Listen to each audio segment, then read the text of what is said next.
So I just got possibly the largest TV delivered to me that I have ever seen. And in fact, I'm gonna measure it right now. The box itself, we're looking at a total of, this is an 8-foot long box. So I don't know exactly what I'm gonna find inside. I believe this is gonna be either the 85 or 98 inch X11L. We'll find out. So I think I'm gonna have to open this, let's see. Okay, there's actually a lot of wood. I do not want to get splinters. This is, by the way, over 300 pounds. So I'm gonna need some help to get this out of here when it's fully out, but I'm gonna try and get it out of the box itself first and see how that goes.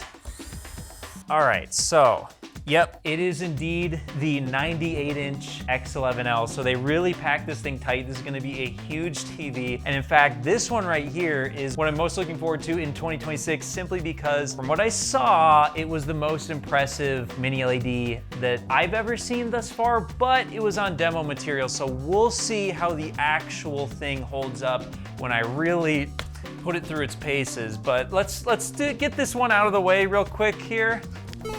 I gotta show you visually how big it is because, okay, let's try and pull this thing out now. I'm gonna try and get this in frame. Hopefully they don't need the box back in too good a condition. All right, here we go. Now, as you can imagine, 20,000 zones on a mini LED TV is gonna give you incredible contrast, but they've also included a brand new panel itself, as well as you're getting a brand new quantum dot film, which they're saying is gonna give us 100% BT 2020. Will it happen? You know, listen, we'll see, but if we're getting 100% BT 2020 and we're getting on top of that 10,000 nits of brightness, 20,000 zones, this should be basically the holy grail TV, aside from no, it won't match OLED in micro contrast or speed. But for viewing movies, it should be good. And I'll tell you this much, even in a dark room, I saw this next to an OLED and wasn't perfect, but boy, did it come close. Close enough that I think for most people, this technology, especially as it starts to come down in price, is gonna be very nice. But now we gotta actually open the thing. Let's move it over here. Yeah, here, you can help me out. Okay, we got it moved over here, and it's time to start doing the unboxing. Let me tell you, you need some serious muscles to move this. So we're gonna go ahead and unbox this. My wife is gonna help me because it is way too big. And then we'll get it set up and get into the review. Thank goodness. I swear, if that did not open like that, I was gonna be really sick. Let's get this. You good? All right, we got it all set up. It was not easy, but you know, I think it's 377 pounds. Didn't feel like it to me. I mean, give me a break. I've lifted some heavier stuff than this, so definitely you'll want two people. But let's get this thing turned on and see what it looks like. Okay, so the TV is up and running. It's looking great, no problems. And wow, is this thing ever bright. So I'm gonna jump right into some of my favorite HDR content and let's see how this thing does. And if it impresses me as much as it did when I saw it all the way back, not only during CES, but I even saw it all the way back in California before CES. And that's when it really impressed me. So I'm gonna sign in and let's take a look. All right, I've just pulled up some of my favorite HDR content and this one gets really, really bright. So let's see what it's like here. And this thing, I mean, keep in mind, I've got two giant studio lights here and boy, is this bright. And in the mode right out of the box, I don't know if you can see here, but there is not any major issues when it comes to blowing out highlights or anything like that. I am seeing some slight adjustments on highlights happening, so I wonder if some sort of dynamic tone mapping is in play here. Let's take a look at the settings to see, okay, so we're in the standard mode right out of the box. Let's just throw it into the filmmaker mode and let's mess around with this a little bit. So let's max out the brightness. You know what, they had it at 97 probably for a reason. Okay, color saturation, all that stuff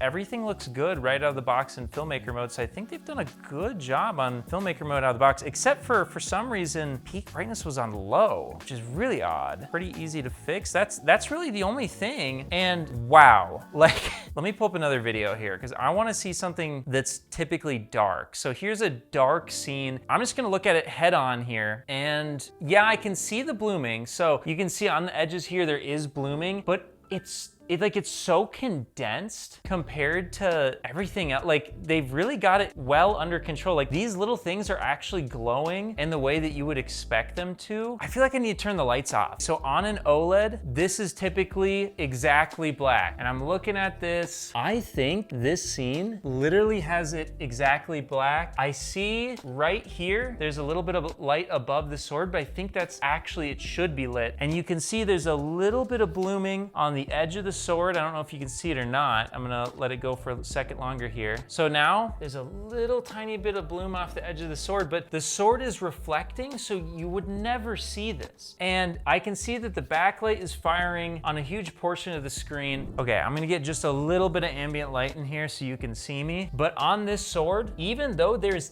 technically a little bit of bloom coming off the bottom there, you would never notice this with the light that I just brought in on this, you know, in my studio here, this small amount of light. I can no longer see that. It's totally gone. However, this whole area of the screen, I believe it's being pushed on for a reason. Over here, totally off because there's no light here. But because this light off the sword technically does bloom all the way up to here, and that's not the TV's fault, that is the shot that was made here. The light is reflecting off of the sword, it's reflecting all the way up to here. The backlight then needs to fire up all the way up here. And so, you know, in a scene like this, typically every other mini LED I've ever seen, the whole thing fires up, the whole screen, and there's massive blooming coming off of it. This is not. So I'm gonna go ahead and actually, I'm gonna get it even darker in here while hopefully you can still see me. And I'm gonna try and bring up a different scene that I think will be even more challenging. Let's take a look. Here's another scene I wanna show you guys. When I'm way off to the side, way off angle, even though they have the new WHVA panel,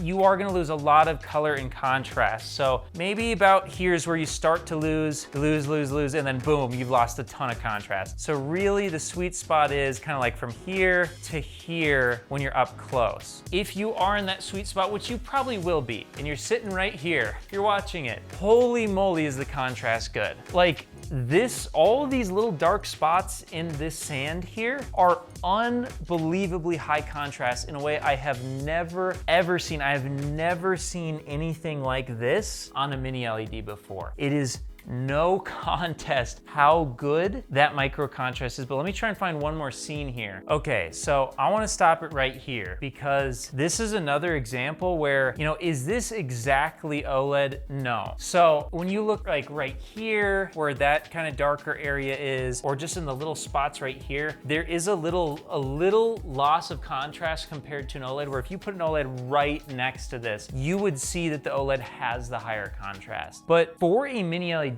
when I'm sitting where you should be sitting, like the level of contrast, like all these little spots between the water here where it should be darker than the water, it is, and that's been a real challenge for mini LED up until this point. And so just like my first impressions of this TV right here is that this is without a doubt the best looking mini LED I've ever seen. Now this is their new SQD Mini-LED technology, so it's the super quantum dot, and we'll have to jump into the review here, so make sure you subscribe to see the whole review. I thought this would make it into the review, but it's just such a long video of my first impressions and unboxing that this has got to have its own full video, because this really, I feel like it deserved it for the first time ever. This is the first TV that I felt like deserved its own unboxing and first impressions, because I do feel like this TV pushes forward mini LED to a point where we're finally getting close to OLED. Is it OLED? No. OLED is gonna be better for gaming. OLED is gonna have better contrast. OLED's gonna look much better off angle. This still has off angle issues clearly so far. But man, when you're sitting in front of it where you should be, does this get close? And that is